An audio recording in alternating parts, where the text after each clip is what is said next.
Let's dive right into today's explainer, where we're unpacking a genuinely beautiful story about love, loss, and resilience. It's the story of Aarzu and Mira.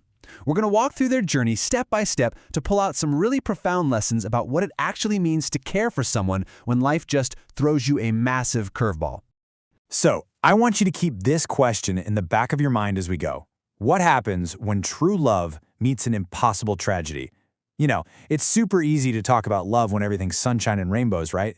But the real test is how a bond holds up under the crushing weight of unforeseen hardship. Let's see how these two navigated exactly that. Part 1. Love in the Mountains.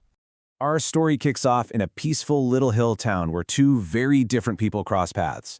You've got Aarzu, this incredibly kind-hearted young guy who's constantly looking up, dreaming of becoming a pilot. And then there's Mira, a wonderfully cheerful artist whose eyes are locked on the earth, painting those gorgeous mountains. And they're kind of like two pieces of a puzzle, right?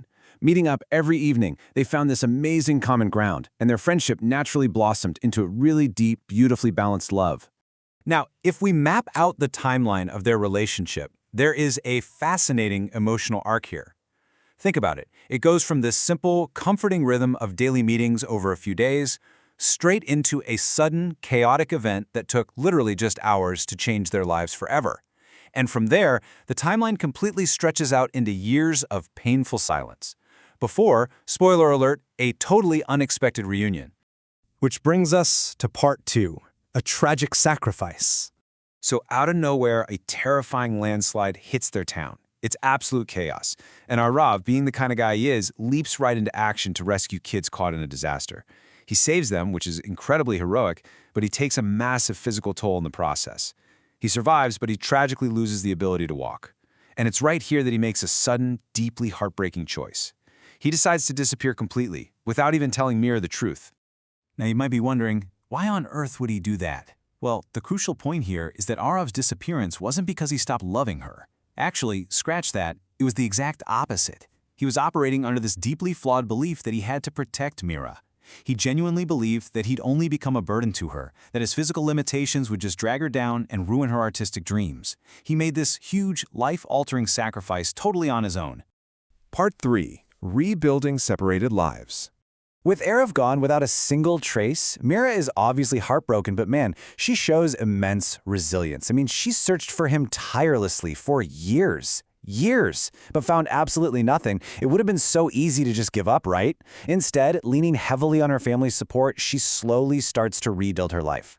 She channels all that lingering heavy grief straight into her canvases, and she actually goes on to become an incredibly successful painter. But here's the thing. Even with all that acclaim and public success, she never forgot her first love.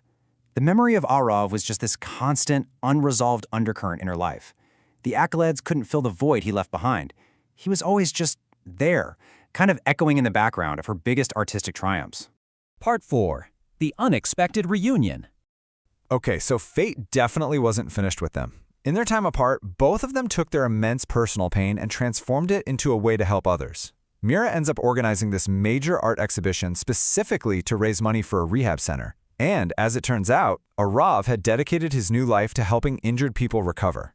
This shared passion for healing is what eventually sets the stage for this breathtaking, face-to-face encounter right there at Mira's charity exhibition. And what's absolutely incredible to see here is that with grueling determination and intense therapy, Aarzu hadn't just survived, he fought back. This young man who once firmly believed he'd be a permanent burden had actually pushed through his trauma and learned to walk again. It's just a massive testament to the human spirit. So, they're finally face to face. Confronted by the woman he left behind all those years ago, the truth spills out. Aarzu tells her, "I loved you too much to let you sacrifice your dreams for me." It's such a powerful, raw admission. He lays it all bare, explaining that he walked away because he thought his love literally required him to disappear. But Mira's response, it's a real game changer. With tears in her eyes, she completely shatters his whole illusion of the solitary martyr. She tells him, true love doesn't run away from hardships, it faces them together. And wow, doesn't that just hit the nail on the head? She redefines what support truly means, showing him that by running away, he completely denied them the chance to fight that battle as a team. Part 5. True Love's Meaning. This whole exchange brings us to the ultimate takeaways of their story. Real partnership, it absolutely requires trust and honesty. It is not about perfection. It's about facing life's messes together, rather than trying to shield each other through secrecy. True love is about grabbing the other person's hand when that landslide hits and standing by each other through every single storm. And that realization just changed everything for them. Reunited, with a bond that's now way stronger and more honest than ever, Aarzu and Mira combined their passions. They took their deep, shared understanding of pain and recovery, and they literally dedicated their lives to helping others overcome challenges in their community. Talk about turning a tragedy into a triumph. So as we wrap up today's explainer, I want to leave you with a question to chew on. Think about your own life. Who stands by you through the storms? When the proverbial landslide hits, who is right there next to you? And maybe more importantly, are you actually letting them help you carry the weight, or are you secretly trying to carry the whole shebang on your own? Well, if you enjoyed this incredible story and the lessons we pulled from today's explainer, please do us a huge favor. Hit that like button and subscribe to our channel.